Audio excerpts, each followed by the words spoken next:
Hello everyone, नमस्कार. स्वागत आहे तुमचं माझ्या यूट्यूब चॅनलमध्ये. तर आता आपली फायनल मेरिट लिस्ट लवकरच येईल. पण आता उद्यापासून आपले कॅप राऊंड सुरू होणार आहेत. हे कॅप राऊंड प्रोसेसमध्ये सगळ्यात महत्त्वाचं असतं म्हणजे आपला ऑप्शन फॉर्म. आता हाच ऑप्शन फॉर्म आपण ऑनलाईन भरायचा असतो. तर हाच ऑप्शन फॉर्म नीट कसा भरायचा हे मी स्टेप बाय स्टेप तुम्हाला या व्हिडिओमध्ये सांगणार आहे. त्यामुळे तुम्ही हा व्हिडिओ शेवटपर्यंत बघा.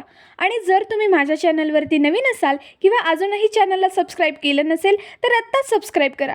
तर चला आता आपण आपल्या व्हिडिओला सुरू करूया.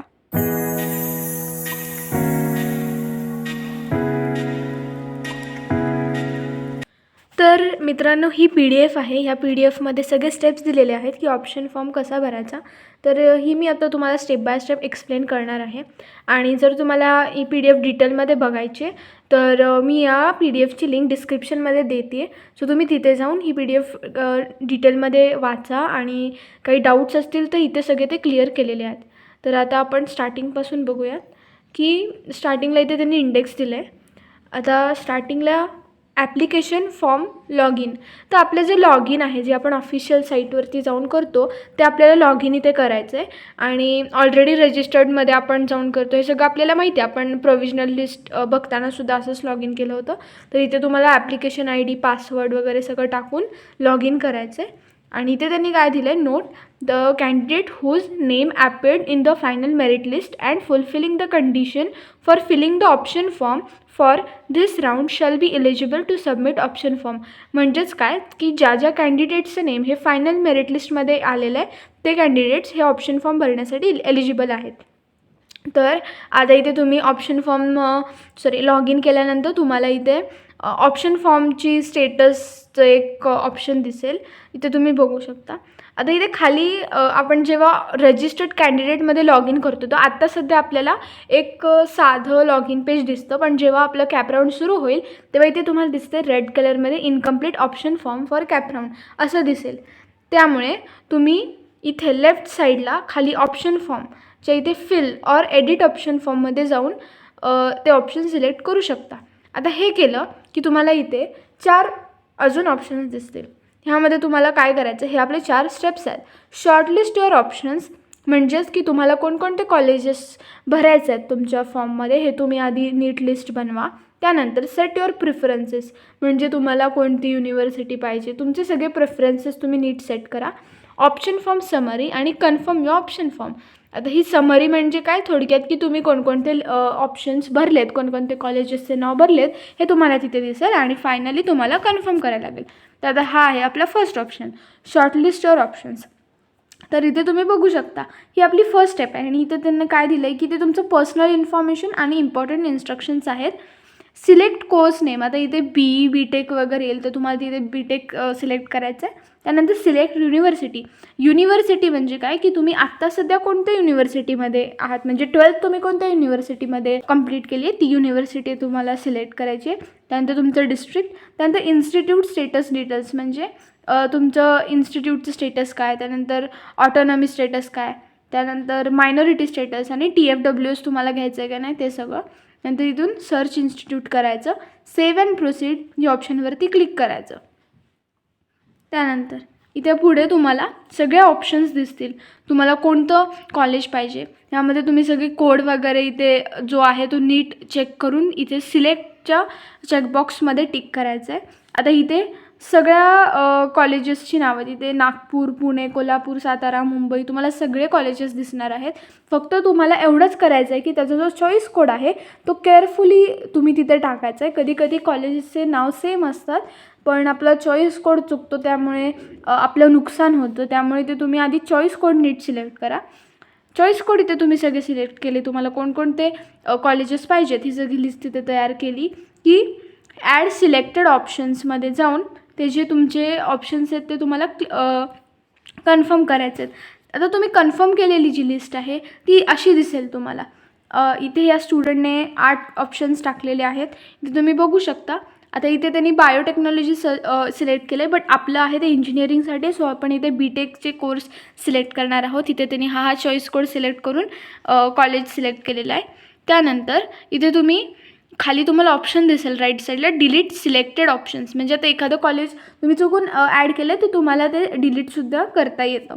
आता ही तुमची फायनल लिस्ट तुम्ही सिलेक्ट केलेली आहे. त्यानंतर तुम्ही सेव्ह अँड प्रोसीड करायचं. तुमची सगळी माहिती भरून झाल्यानंतर कॅन्डिडेटनी सेव्ह अँड प्रोसीड या बटनवरती क्लिक करायचं आहे. त्यानंतर खाली सेट युअर प्रिफरन्सेस. आता यामध्ये उमेदवाराने निवडलेल्या इन्स्टिट्यूटची यादी दर्शवलेली आहे. उमेदवारास इच्छेनुसार प्राधान्य देणे गरजेचे आहे. प्राधान्य देण्यासाठी उमेदवारास सेट प्रेफरन्स समोरील चेक बॉक्सवर क्लिक करावे व त्यानुसार प्रेफरन्स नंबरमध्ये आखणी केली जाईल. आता हे बघा, आधी तुम्ही तुमचे जे कॉलेजेस आहेत ते सगळे सिलेक्ट केले. आता इथे तुम्हाला प्रेफरन्स सिलेक्ट करायचं आहे. म्हणजेच काय तर पहिल्या नंबरला तुम्हाला कोणतं कॉलेज पाहिजे, दुसऱ्या नंबरला कोणतं कॉलेज पाहिजे, हे सगळं तुम्हाला सिक्वेन्स इथे सिलेक्ट करायचं आहे. ते तुम्ही बघू शकता. जसं जसं तुम्ही चेकबॉक्समध्ये क्लिक कराल तसं इथे फर्स्ट नंबरला कोणतं आहे, सेकंड नंबरला कोणतं, हे सगळं तुम्ही इथे करू शकता. त्यामुळे आता हे तुमचं फायनल होईल. म्हणजे इथे तुम्हाला कोणते कॉलेजेस सिलेक्ट केलेत हे सुद्धा असतील. इवन तुम्ही जो सिक्वेन्स सिलेक्ट केला आहे तो सुद्धा इथे दिसेल. आता हे झालं की खाली तुम्ही पुन्हा सेव्ह अँड प्रोसीड. आता तुम्हाला काही परत एडिट करायचं आहे प्रिफरन्समध्ये तर इथे तुम्ही रिसेट माय प्रिफरन्सेस करू शकता. म्हणजे सगळं क्लिअर होईल आणि पुन्हा तुम्ही पहिल्यापासून तुमचा सिक्वेन्स अरेंज करू शकता. आता हे तुमचं सगळं झालं की जर उमेदवारास पुन्हा सेट प्रेफरन्समध्ये बदल करायचे असतील तर रिसेट माय प्रेफरन्स या बटनवर क्लिक करून पुन्हा उमेदवारास सेट प्रेफरन्स समोरील चेक बॉक्सवर क्लिक करावे व त्यानुसार प्रेफरन्स नंबरमध्ये आखणी केली जाईल. प्राधान्य क्रमांक देऊन उमेदवारास सेव्ह अँड प्रोसीड या बटनवरती क्लिक करावे. म्हणजेच तुमचं फायनल झालं की तुम्ही सेव्ह अँड प्रोसीडवरती क्लिक करायचं आहे. त्यानंतर थर्ड आपली स्टेप आहे ती म्हणजे ऑप्शन फॉर्म समरी. आता यामध्ये उमेदवारांनी निवडलेल्या इन्स्टिट्यूटची प्राधान्य क्रमांकानुसार माहिती दर्शवलेली आहे. जर उमेदवार यामध्ये काही बदल करायचा असेल तर पुन्हा करू शकतो. त्यामध्ये बदल करण्यासाठी 2 पर्याय आहेत. इन्सर्ट चॉईस कोड या बटनचा वापर करून उमेदवार पुन्हा इन्स्टिट्यूट सामील करू शकतो. उमेदवारास निवडलेल्या इन्स्टिट्यूट यादीमध्ये पुन्हा बदल करण्यासाठी अन्यथा प्राधान्य क्रमांकामध्ये बदल करण्यासाठी मूव्ह चॉईस कोड या बटनचा वापर करू शकतो. म्हणजे आता तुम्हाला अजून एखादं कोणतं कॉलेज ॲड करायचं आहे तर तुम्ही इथे इन्सर्ट चॉईस कोड म्हणजे न्यू कॉलेज तुम्ही ते ॲड करू शकता. किंवा तुम्हाला जर का जी काही सिक्वेन्स आहे तुमचं त्याचं बदलायचं असेल तर मूव्ह चॉईस कोड किंवा जर रिमूव्ह करायचं असेल तर तुम्ही रिमूव्हसुद्धा करू शकता. तिथे तुम्ही आता खाली बघू शकता की 3 ऑप्शन्स तिथे तुम्हाला दिलेत. इन्सर्ट चॉईस कोड डायरेक्टली आणि मूव्ह चॉईस कोड. तर यानुसार तुमची जे काय चॉईस कोड आहे तुम्ही ते एडिट करू शकता. हे एडिटसाठी दिलेले ऑप्शन्स आहेत. त्यानंतर आता हे सगळं झालं की यामध्ये उमेदवारास वरील टप्प्यात भरलेली माहिती दाखवलेली आहे. जर उमेदवारास पुन्हा यादीमध्ये बदल करायचा असेल तर दिलेल्या लिंकचा वापर करून पुन्हा माहिती भरू शकतो किंवा भरलेली माहितीमध्ये बदल करू शकतो. जर उमेदवारास कोणतेही बदल करायचे नसेल तर उमेदवारास कन्फर्म ऑप्शन फॉर्म या बटनवर क्लिक करावे. आता तुमचं सगळं कन्फर्म झालेलं आहे. तुम्हाला माहिती आहे की आता ही माझी फायनल कॉलेजची लिस्ट आहे आणि यामध्ये तुम्हाला काही बदल करायचा नाही आहे. तर तुम्ही इथे सेव्ह अँड प्रोसीड करून तुमचा जो ऑप्शन फॉर्म आहे तो कन्फर्म करू शकता. आता इथे तुम्ही ऑप्शन फॉर्म तुमचा कन्फर्म झाला की तुम्हाला एक समरी देतील. ते म्हणजे समरी तर आत्ता आपण बघितली. इथे तुम्हाला कन्फर्मेशनचं एक ऑप्शन येईल. म्हणजे आता तुम्हाला इथे दिसेल की तुम्ही काय काय प्रेफरन्स सेट केले, तुमचा चॉईस कोड काय. बरं, आता इथे तुम्हाला फक्त चॉईस कोड दिसत आहे, तुम्हाला कॉलेजचं नाव दिसत नाही आहे. त्यामुळे तुम्ही आधीच एक लिस्ट बनवा तुमच्या कोणत्याही पेजवरती किंवा काही तुम्ही बनवलं असेल त्याच्यावरती तुमच्या कॉलेजच्या नावापुढे त्याचा चॉईस कोडसुद्धा लिहून ठेवा. सो दॅट इथे चेक करताना तुम्हाला डायरेक्टली चॉईस कोड बरोबर आहे का नाही हे चेक करून कन्फर्म करू शकाल. आता यामध्ये उमेदवारास वरील टप्प्यात भरलेली माहिती दाखवलेली आहे. जर उमेदवारास पुन्हा यादीमध्ये बदल करायचा असेल तर दिलेल्या लिंकचा वापर करून पुन्हा माहिती भरू शकता किंवा माहिती बदल करू शकता. म्हणजे आधीचं जे सांगितलं एडिट करू शकता आणि जर का कन्फर्म असेल तर कन्फर्म ऑप्शन फॉर्म यावरती क्लिक करून त्यानंतर लॉग इन पासवर्ड तुम्हाला इथे विचारतील.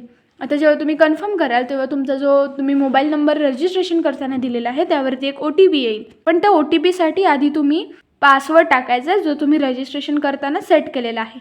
आता हा तुम्ही पासवर्ड टाकला, व्हेरीफाय पासवर्ड केलं की तुमचा जो रजिस्टर्ड मोबाईल नंबर आहे जो तुम्ही फॉर्म भरताना टाकलेला आहे त्यावरती तुम्हाला एक OTP येईल, कन्फर्मेशन OTP.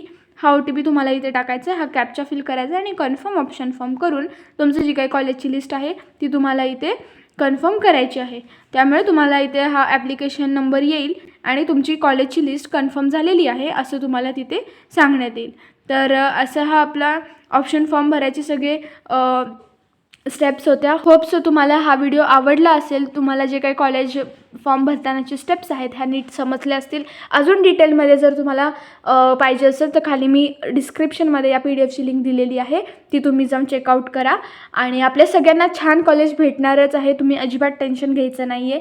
आणि जर तुम्हाला माझे व्हिडिओ आवडत असतील तर नक्की लाईक करा, तुमच्या सगळ्या फ्रेंड्ससोबत शेअर करा. आणि चॅनलला अजूनही सबस्क्राईब केले नसेल तर नक्की सबस्क्राईब करा, कारण की ह्याच चॅनलवरती मी तुम्हाला असेच नवनवीन अपडेट्स देणार आहे.